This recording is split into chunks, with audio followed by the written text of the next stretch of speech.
up, guys, and welcome to another episode of Guarani Vision, the first ever podcast dedicated to Paraguayan football in English. As always, I'm Roberto Rojas, and joining me are my two great co-hosts, Fede Perez and Ralph Hannah. And guys, we are back. We took a little bit of a hiatus over the last few weeks due to obviously us being busy, but we are speaking in good spirits. This is actually something that we usually don't really do on a Guarani Vision episode, but today we could say officially, for the first time in Guarani Vision history, we can talk about a Paraguay team that are champions, because obviously we are speaking days after Paraguay achieved not just qualification for the Paris Olympics to in football winning, but also winning the Pre-Olympico, a tournament that hasn't been won by Paraguay since 1992. A title that Paraguay hasn't won, period, in major soccer or football, whatever it may be, in a long time. It's been a while. I mean, this is something that, obviously we'll talk to Fede and Ralph and get our reactions. But, this is something that is a cause of celebration, really. And, obviously we're talking a big week as well with Superclasico, obviously the Women's World Cup, the Women's Gold Cup that Paraguay will be participating in the United States. They have their first games in the group stage in Houston coming up in a couple of days. Obviously, Nacional are playing in the Copa Libertadores. So it's been an eventful week, I would say, for Paraguayan football, soccer, what maybe for all of us, really. So it's really good to really speak on a positive note. And I'll go to someone right now that I saw something on Twitter or whatever, Fede, but this is probably the first time that Paraguayan fans, because when Paraguay had played the World Cup in 2010 or even the Copa America, Twitter was still in its infancy. Social media was popular, but maybe not as popular as it is now. So this is the first time that at least a generation of fans are able to feel very happy about an accomplishment, be it a qualification, be it a title, whatever it may be, for a lot of people. So this is a big deal. And yeah, Fede, I mean, how are you and how are you feeling after Paraguay can officially say they are Pre-Olympic champions and will be heading off to the Olympics in Paris? Oh, I'm feeling awesome, Roberto. It's nice to be back. Hi to Ralph. Hi to everyone listening to Guarani Vision. We got so much to talk about. But yeah, we are champions. It is our first championship also here in Guarani Vision. So let's take it that way also. I think it's an important one because it's towards the future, especially because it's another 23 and you can see the bright future ahead of all of these athletes, ahead of all these guys. And just like you said it, I mean, the social media, the impact that it has on just a whole new generation of guys and of Paraguayans, not just here in the country, but for you guys, and for instance, that are outside of the country, following it on social media and living it that way, it must be special. And it is the first championship for a lot of people. So it is kind of getting that confidence back with the national team also. Ever since we've been doing Guarani Vision, most of our episodes have been kind of down on that sense because we aren't winning much on the senior team. But this was just wonderful, Roberta, and we really enjoyed it. Yeah, no, it's a huge thing, Ralph, and I think the whole trip. I mean, from the first, it was beautiful.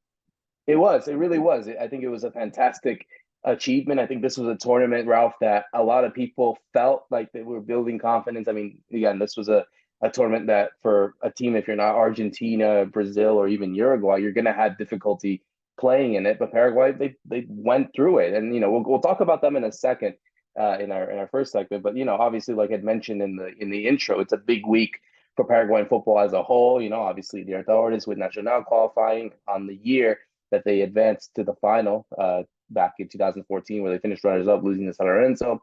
Obviously, the Paraguayan women's national team will be participating in the first ever Women's Gold Cup. This is a big deal for Paraguay in order to build that kind of confidence to hopefully, achieve qualification for their first ever Women's World Cup. Obviously, we're speaking as well with, big hopes of what's going on with Julio Enciso, if he's going to be ready in time for Brighton, and also the Superclasico, because we had some big news. We had Martin Palermo, the new coach of Olimpia. Who would have thought that he would come in and replace Chiqui Arce here in just the beginning of the first few weeks of the season? So it's, as much as we like to talk about Paraguay's Pro-Olympico achievements, there's been a lot of other things that have been going on as well in the world of Paraguayan soccer. Yeah, that's right. I was thinking about the Pre-Olympico, all of those kids that came back. I mean, Thiago Caballero, for example, was coming off the bench last night for Nacional, and then we've got the chance of Peralta and Vieira, who did really well in the midfield for Paraguay, now could play the Superclasico tomorrow as we record. So I mean, it's really been nonstop for us as well. The Paraguay women's team, that you mentioned, they're coming here to Houston, so I'll be at the game next week.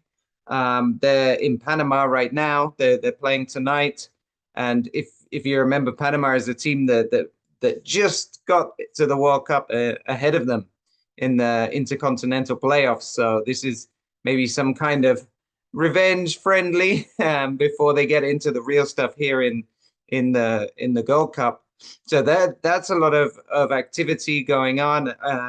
And then talking about the Superclásico, I mean, it's a big one because I think it's the first time since Estrada in Cerro that you have a new coach debuting with a Superclásico, and it's actually a really tough stretch that Palermo has coming into this, right? He has the Superclásico, then he has Guarani, who are playing very well, and then he has Emiliano in the Sudamericana, which is a huge game for them. So he like comes in and he has no time to work, and he's got 3 big games. So I think that's going to be really exciting because everybody knows Palermo the player, but Palermo the coach hasn't been as good. So this is really, you know, a tough challenge for him to see if he can maybe reproduce something that Olimpia were missing under Chiquiasi. So we've got plenty of stuff to go into, Roberto. There's just so much happening.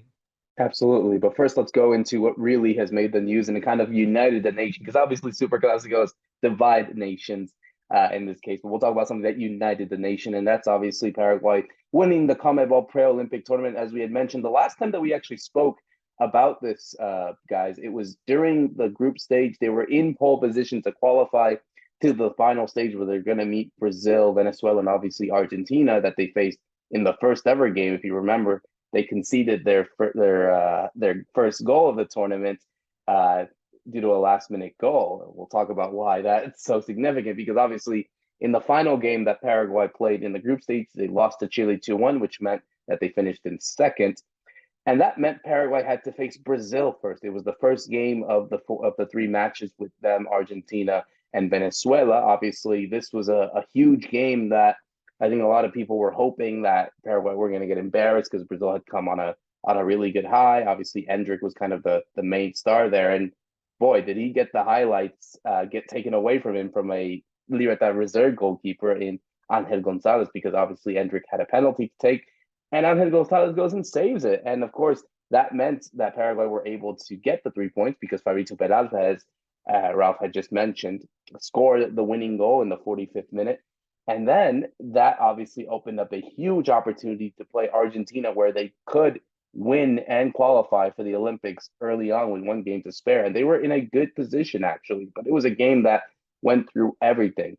3-3 on the night. Obviously, Argentina were seconds away from losing because Enzo Gonzalez of Wolverhampton scored a really great goal. Obviously, we need to mention about Diego Gomez and Nunez as well. And Nunez scoring, and obviously this was a big deal that Paraguay were just seconds away. But then Federico Redondo scores in just the last few seconds of the match to level it at three, which meant that Paraguay went into the final game against Venezuela side that didn't win a single game yet, but they were hosts. They were going to have the confidence of saying that if they were to beat Paraguay, they were going to qualify for the Olympics. That wasn't the case. Paraguay got a convincing 2-0 win. Diego Gomez, kind of the MVP, the one of the top goal scorers of the tournament, with his 5th goal alongside Thiago Almada and Luciano Rodriguez.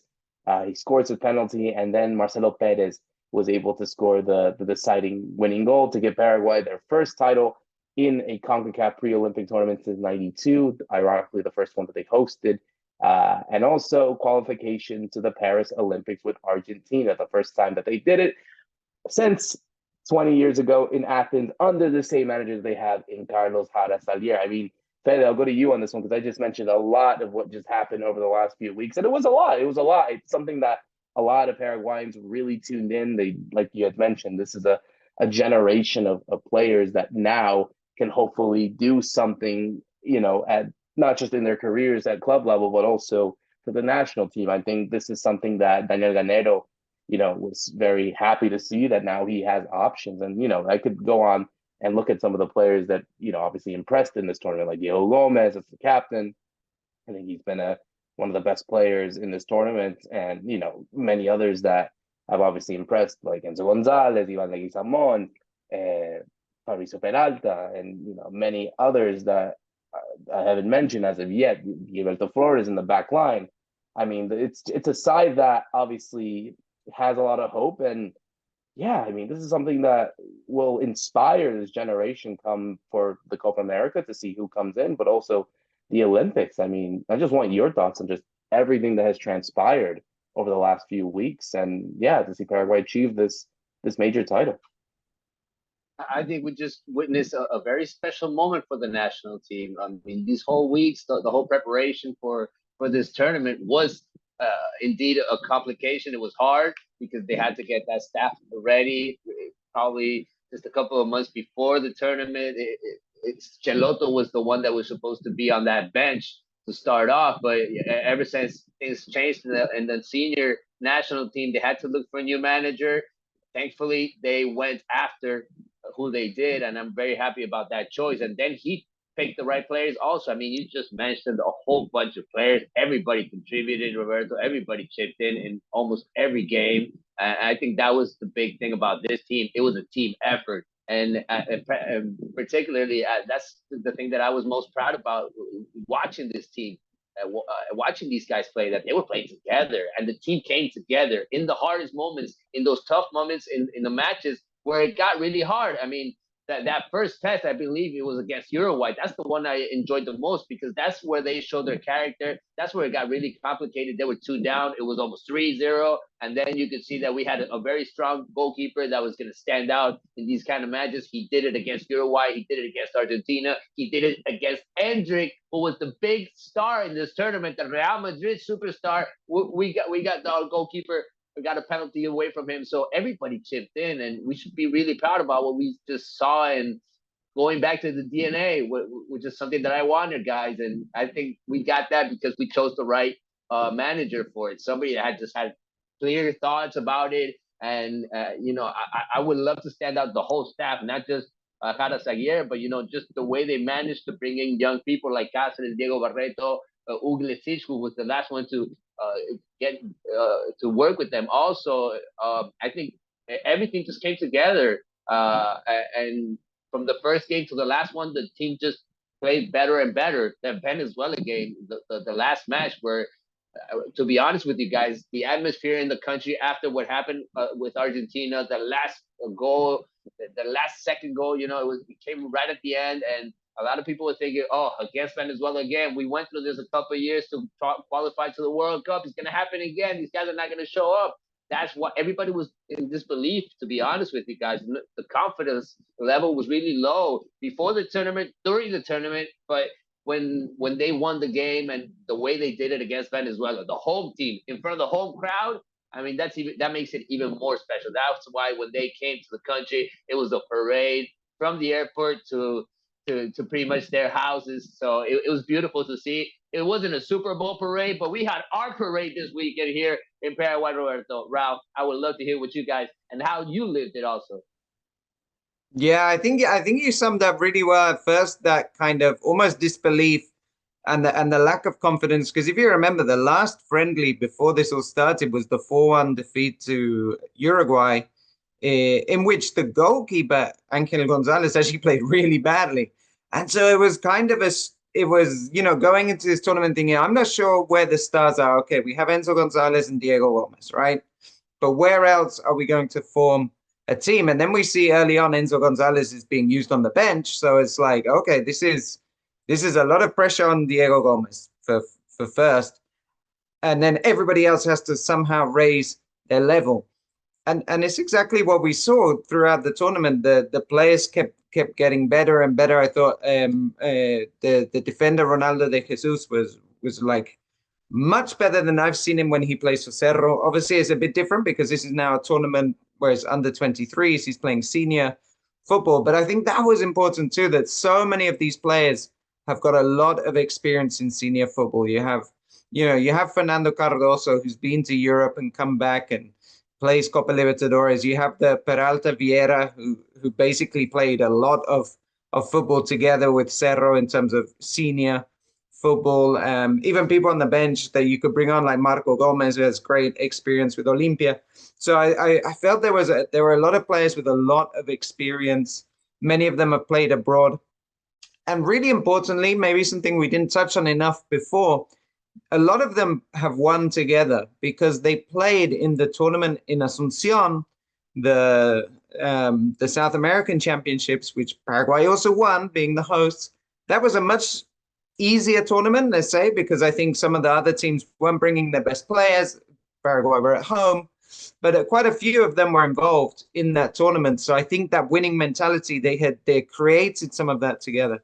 But a lot of it for me goes to Harasagia, because I think what Harasagia really did here was bring these players back to, like Fede was saying, the DNA of Paraguayan football. Sometimes it wasn't very pretty. It was not possession football at any stage, really, but it was very effective. It was very effective, and it just reminded you of watching the old Paraguay teams. And as much as I love this team, the way they're playing, in terms of talent, they're not on the same level as Brazil and Argentina by any stretch of the imagination. There's not many of these, I think, will end up in Europe after Enzo's already there. Diego is surely heading there now. But I don't know how many of these players, Vieira's a nice player. Peralta looks kind of good, but they might have good careers in Brazil. But I don't know if they're going to be these Julio Enciso types. So the fact that they won the tournament with that reminds me a lot of the Paraguay of the 1990s, which is what we were talking about, where they were never the best team technically. They had one or two amazing players, but really what they had were lots of players that could raise their level in the big games and stand up when it counted. And that was the best thing for me to watch that and see them win this tournament. Yeah, I think, guys, I'll talk about how my day went, because obviously this happened on the same night as the Super Bowl. So obviously I was having like two screens watching the Chiefs beat eventually the 49ers, but also Paraguay playing Venezuela with my dad. And I think it was, for me, a special moment because obviously I'd never seen Paraguay win a title, at least at this level, in, you would say, senior football, you would say, in a long time, in ever, really. For my dad's been, God knows, I think 79 was the last one. So, and the first time that he was able to watch it on TV since, him coming to America. So it's a big deal, I think, for a lot of people, for a lot of generations. And I think now this Olympic tournament is going to be a big deal because obviously I think, like Ralph had mentioned, yes, they weren't the best team in this entire process. I think they have every right to feel very happy of the achievement. I think people will even go and said it was an upset because of dethroning a Brazil side that was very stacked, finishing better than Argentina with Javier Mascherano as the manager and other players that are going to probably play in Europe in a very short while. Obviously, the country that had produced the world champions, Uruguay, they're not in it, and they just won the last U20 World Cup. So it's a big deal when you look at it. So I think now the perspective, I want to go to Ralph on this one, is how do we go and go for the Olympics? Because I think obviously the last time that this happened, they went all the way to finish in second. They got the silver medal, the only sporting medal in the history of Paraguay in the Olympics was under Carlos Harasagier. And it was kind of a similar case. You look at some of the teams, and I was actually doing a bit of research before the show about, some of the teams that played in the Olympics. They had Portugal with Cristiano Ronaldo. You had Italy with Andrea Pirlo. Obviously, they became superstars eventually, but yet Paraguay went all the way to the final and they lost to a really good Argentina side with Marcelo Bielsa. So I think there is that kind of, and I don't know if I want to sound like very clueless or delusional, Ralph, but I don't see why. And, we have to look at what their draw is going to be in a couple months when it's announced, but I just don't see why Paraguay can't go for it. And I'm not saying let's say, yes, we're going to win the gold medal, but I would hope that their expectation is to get a medal and try to do something. Is that too much to think? Is it, big thinking? But it's like, I'm sure Harasagier wants that revenge. He doesn't want silver anymore on his plate. He wants gold after missing out on it 20 years ago. Yeah, I'm sure he does. And I think actually he's talked about that kind of desire to go one step further. And there's a brilliant video out there of him talking about when you hear the national anthem on the medal table, and it's something very, very special. And in some ways, the Olympics obviously has that prestige even over a World Cup in the sense of what it represents overall for sport, right? Whether they they can get there or not. And like you said, I think the draw is huge. But ultimately, if you come through from South America, it's either you or Europe. Generally, there's been times when Africa has done very well, like African teams have done very well.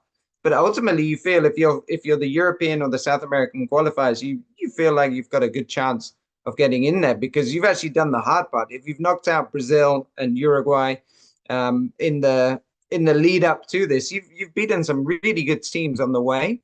So it puts you, I think, already in, let's say, that top 8 for kind of quarterfinal. And then from there, it's those one-off games, anything can happen. So I'm sure Paraguay will feel that. There's a big question of who are going to be the 3 players that you want to call up, because you can call up 3 senior players or over 23s. The great thing is they can probably get Julio Enciso in, who's under 23. So you have 3 more.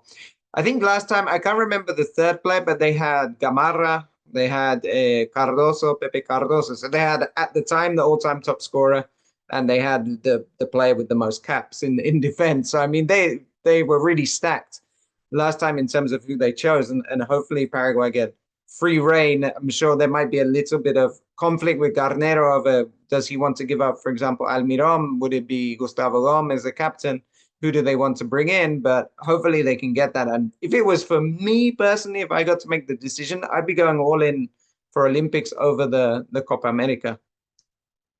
Yeah, Fede. I mean, that third name was Julio Cesar Enciso, by the way, who had won the Copa Libertadores with Olimpia. He was the reigning captain. He was also still a national team player. But yeah, go to you on this one, Fede, because obviously it's a big summer here, winter over there in Paraguay. It's a big one. And I think there are some players that have been on the squad that Daniel Garnero has been looking like, okay, I like this guy. I think he can bring something to the Copa America rather than the Olympics. But I think realistically speaking, and I think Ralph has a big point, I think Paraguay have a better chance to win the Olympics or whatever medal than the Copa America. So, obviously we're looking at it big picture. We still have a couple months left. You don't know who's going to be available. We don't know who could probably rise up. But I think Paraguay should try to go all in for the Olympics if necessary. And there's probably going to be some players that are going to be playing multiple tournaments, or someone that maybe we thought should play the Copa America will play the Olympics, or vice versa. So it's going to be a big dilemma for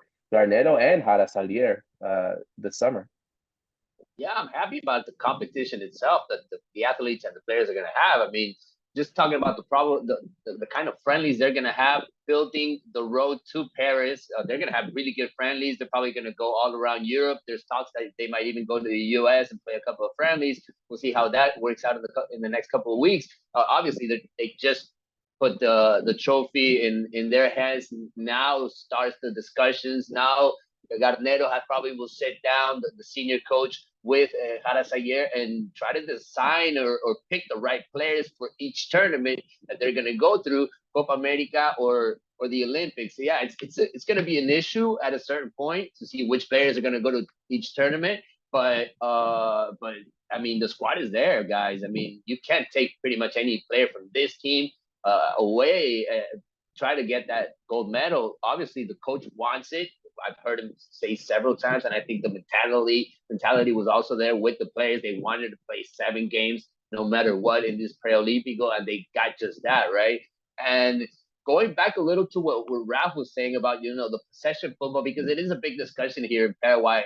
It's been a big discussion ever since we haven't been able to qualify to a World Cup. The transition of trying to play differently and try to have the ball a bit more like you see in Europe or like you see Manchester City doing and pretty much winning every game. But we haven't been able to get that transition going here. We haven't been able to win games. And you could see in this team especially, and ever since I heard it from the coach, I'm totally on with it, that this team had the ball, but it was mainly the characteristic of this team was it was aggressive. I mean, just the way that they defended, the way they attacked, it was always the same intensity. And I think that's what we're accustomed to see here in Paraguay.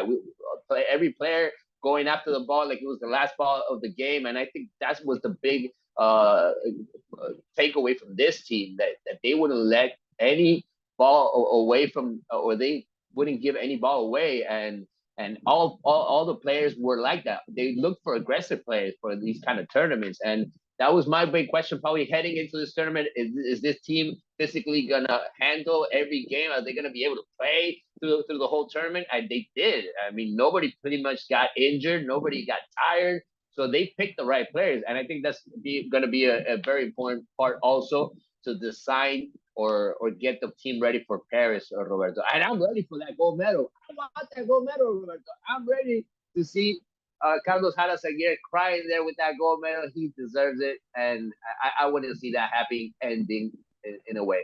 Yeah, it would be great. I mean, it's going to be a big tournament, obviously happening in France. Obviously, all the talk has been talking about Kylian Mbappe, trying to win something before he goes to Real Madrid. I mean, how great would it be for Mbappe to ruin that dream for Mbappe? That would be something that, and I think it's going to be, obviously we'll talk about it in the next few months as we lead up to Copa America.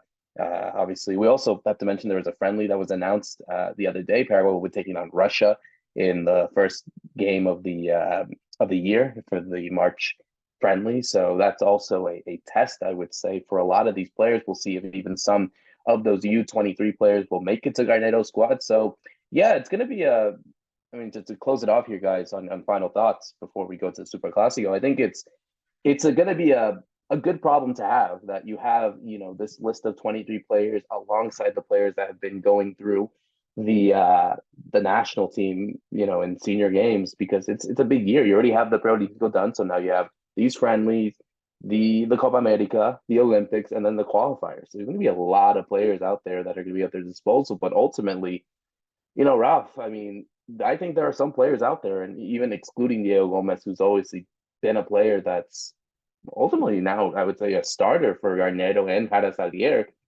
I think there are some players out there that kind of won spots as well for the national team as a whole. And I wouldn't say they're going to be first on the list for the Copa America or the Olympics, but they're making a reasonable good case on it. Yeah, I think it's where we've struggled. We struggled with goals, but then a lot of the goals came from Diego Gomez. So that's someone who you will expect to see and winning the ball up high. But I think I liked. I mean, I do like the fullbacks. I think we talked about them before. They could be interesting. And then for me, Fabrizio Peralta really shone through. But the interesting thing about him is when I say he's shone through, because he was in the shadow of Bobadilla at Cerro, who Bobadilla is now in Sao Paulo. And you wonder does Damian Bobadilla actually get called up as well, because I think he's still under 23, right? So he could end up playing in Paris, and then you might not see as much of Peralta, because I think they prefer, if you're going to have that midfield with Vieira's left-footed, and then I think that works quite well. So it's hard to find. It's a lot of competition, like you're saying, of people that will they walk into this squad? No, but there's definitely a few that have given, I think, Garnero some food for thought. But what's really big for all of these players now are these few months coming up, and how they play at senior football, and how that you start seeing them consistently, right, before they have their next tournament. But it's really what are they going to do week in, week out now? Yeah, I mean, Fede, I don't know. I mean, this.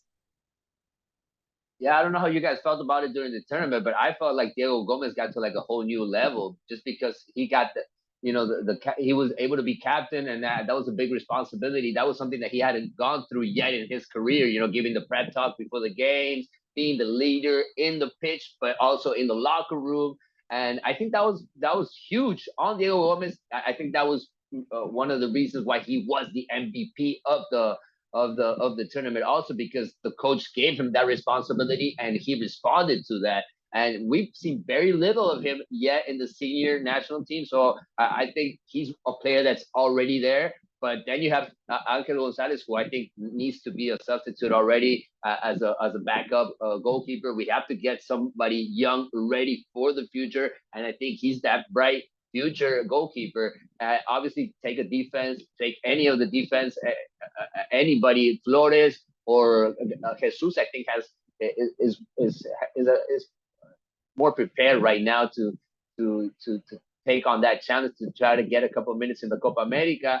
And then from that midfield, I want Pipo Peralta. I mean, he had probably just a phenomenal tournament, and he was probably the most the player that got more balls back, and that's a problem that we had lately. You know, that center, that midfielder, that defensive midfielder that could get the ball back, and you're gonna need him for a couple of games against the big teams, also in the road to the World Cup. So I would take those players. I don't know if any of the forwards had a big impact in the tournament to say, yeah, come on with the national team, but we also need a center forward. So maybe if they have a really good tournament in this Apertura, because they are coming back with their teams like Barça Hook, maybe Perez, they can grow into being that player. This is going to be the breakthrough year, no doubt about it, just the way it started off. Yeah, absolutely. I think it's going to be very interesting to see what happens with a lot of these players, what Paraguay will do moving forward, and obviously heading into June and July when all these big games will be happening. So I'm really looking forward to it. To switch gears now to obviously a Superclasico that I think, obviously is always important, but even more so when you look at the two scenarios that are going in through, guys. The first one, and I think the big one, is the debut of Martin Palermo as the Olimpia manager. He comes in for the sacked Chiqui Arce, after a few years in charge. And I think this is going to be something that is interesting, like Ralph had mentioned in the beginning, making your debut in a Superclásico, especially in any country, is huge. And I think, Martin knows what it's like to play in Superclásicos. He's done it at Boca for numerous years, and now he does it as a coach and getting his opportunity, really, because he had managed in Argentina, in Chile, but this is his first gig as a manager on a top team like Olimpia in all of South America. So this is certainly a big test for Olimpia to see what they do. Obviously, looking at the table that they are right now, they're currently in 8th place with 6 points, just 5 behind the new league leaders, Libertad. And why this is important? Well, obviously, we mentioned beforehand the Cerro Porteño de Mayo game being suspended, and that it was going to be likely that they were going to lose the points, and Cerro did. They lost the points, and now they're dropped all the way to 5th, Fede. So this is a really big game for both these two teams to go back into this title race, because obviously Cerro had come through a really good start of the season where they looked like they were going to contend for this title and looked like, it was going to be, I wouldn't say one-way traffic, but at least put them in a position to do so. But now that they lose their points, now that there's 4 teams ahead of them in Libertad, Guarani Vision, Mayo, and Sportivo Luqueño at the time of recording, this Superclásico just got way more interesting for both these two teams. So effectively, this is a Superclásico that for both Olimpia and Cerro Porteño, as much as it's already important to win a Superclásico, they know that they can't afford to lose it, especially given the circumstances that both the teams have gone through over the last few days. Yeah, Cerro Porteño has had a rough time doing these last couple of games, and Olimpia kind of tried to change it completely with the coach, because they are totally different. I mean, Chiqui Arce and Palermo, besides the fact that we don't know Palermo that much as a coach, this is his first team, or getting a big team where he can try to be an offensive coach, attack all the time. He's had a couple of teams, but to be honest, none of those teams were aiming for a championship like Olimpia does. So I want to see how Palermo does. I have a lot of doubts about him, but everything that he has on his shoulders, just like you said, I mean, he's the legend in Argentina. The players are going to respect him in the locker room. He could probably teach a couple of things to the forwards. I mean, and Olimpia has so many players right now. They can build a new team pretty much. Palermo can come in and look at the young players and build a new team. The thing is, does he have enough time? I mean, Ralph talked about the calendar, and they have so many games backed up, and they need to win because they are so far behind in this title race. They're gonna have to go through Ameliano, which is a team that's already built up eventually in the Sudamericana. So it's really hard for Palermo to get it together so fast. And on the other end, you have a Cerro Porteño that started out hot, but has really gotten cold these last couple of games. And Cecilio Dominguez has been down. He's been their best player. Iturbe has had its moments, but he hasn't been constant, which was one of the things that I was thinking about in the preseason. Is he going to be constant with his level? Is he going to bring it every single game? Because Cerro's going to need him. They don't have other players like Cecilio. They don't have another Iturbe. So when they're out of the game, when they can't contribute, it's really hard for Cerro Porteño to make the difference. That's why they even had to go assign a center forward pretty much when the market was closing. Same thing with Olimpia. They had to go after a center back because they need somebody in defense. They are not comfortable in that zone either. So each team has its problems right now. And I don't know what's going to happen in the Superclasico, Roberto, because I don't know what team Palermo is going to put on. I think he's going to try to surprise with a couple of new players. I think he's going to give confidence to a couple of young players that have not been playing. Prato just coming up of his best game. Is he going to start? Is he going to play the second half? I mean, there's a lot of strategy behind this whole game. And I don't know if I'm going to see the best Cerro Porteño, because I saw the best Cerro Porteño, Ralph, and that was just probably the first two games. Then this team has gone downhill. Yeah, I mean, I was thinking on paper, I still think Cerro are the better team, but exactly what Fede is saying is there's the potential, and then there's what they've been doing in the last couple of games. And well, with Cecilio might be out with dengue or dengue-like symptoms, they keep calling it. Iturbe, like you say, he's been like, there's been moments where it's been like, wow, this player is just so good. And then there's been times where he sort of disappears from games. The big question is on the guys we just talked about. Does Peralta come back into the midfield straight away after the Pre-Olympico? Will De Vieira, can he come in? Cerro have a lot of defenders, but none of them have been particularly good, so they don't really know what to do in that area. So there's definitely doubts on the Cerro team, and we've already just spoken about how Olimpia, we really don't know what Palermo is going to decide to do. If I was Palermo, I'd be definitely putting in a very basic formation and trying to play pretty much on counterattack and that kind of thing, because he doesn't have time to really put in any tactics. And so what I think we might see is a game a bit like that, a lot of transitions, maybe a bit scrappy, with neither team wanting to try and dominate with possession, and more just trying to find the spaces and work in the breakdown of the transitions, because both teams are not really on this great form like we're talking about. If it does come to that, then I still think Cerro will fare better looking at the players they have, especially Iturbe.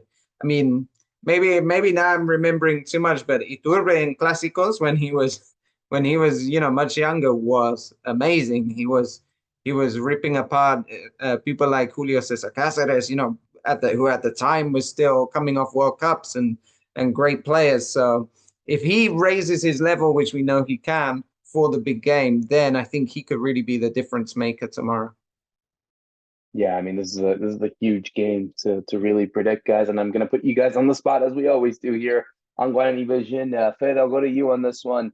Big game at the Defensores del Chaco. Who do you got? I'm going to stick with my pick, guys. I'm going to stick with Olimpia. I know Chiqui isn't there anymore, but maybe this was a good decision. I mean, the manager was not getting along with the players. The players were not getting along with the style of playing also that Chiqui was trying to impose in this team. So I'm going to go with Olimpia. I think Cerro has just cooled off totally, and I think they got them. Olimpia gets them right on time. Olimpia could take away after this game and get into the fight with Libertad. So I'm gonna go with Olimpia just by a goal, but I'm going with Olimpia. Just by a goal, I love it, Ralph. I mean, both these teams definitely need something to really restart their season, or at least go back on morale boost. Who do you got on this one? So they say, when there's a saying, right, when you have a new coach, that they win, but Astrada, who was the last new coach in a Clásico, actually lost. But I'm going to sit in the middle and say I think it's going to be a draw. I think both teams will score. So I think we'll have a 1-1 or even maybe a 2-2. We could get something exciting. But with both teams not really, like we're talking about, they're both not quite in form. I don't know which one is good enough to actually take all 3 points. So I'll go for a draw. I think we're going to all be different here. So one of us will be right, because I think Cerro, they haven't won a Superclasico in a while. They definitely need something on this one. So I think it's going to be scrappy, like both you guys had said. But I'm going to reverse Fede's choice and say Cerro will win 1-0 on this one. I think Iturbe will probably stand out, and I think he'll be the one that will probably help the Cerro side moving forward as kind of their top players. For me personally, I'll probably eat my words on it because I didn't believe Iturbe could do it, but he's been impressing me week in, week out, and I think he's someone that could be vital for Cerro's chances to win the Apertura. And, of course, go back to where they are and be back in the league race, especially after losing those 3 points. I think that's going to be a big boost for them, and it's going to be something of a source of anger, their fire inside. So definitely can't wait. Obviously, tune in for that. Obviously, tune in for all the other games that are going to be happening in Paraguayan football as a whole as we close out another great episode of Guarani Vision. For myself, Roberto Rojas, Fede Perez, and Ralph Hannah, thank you so much for listening in. See you soon.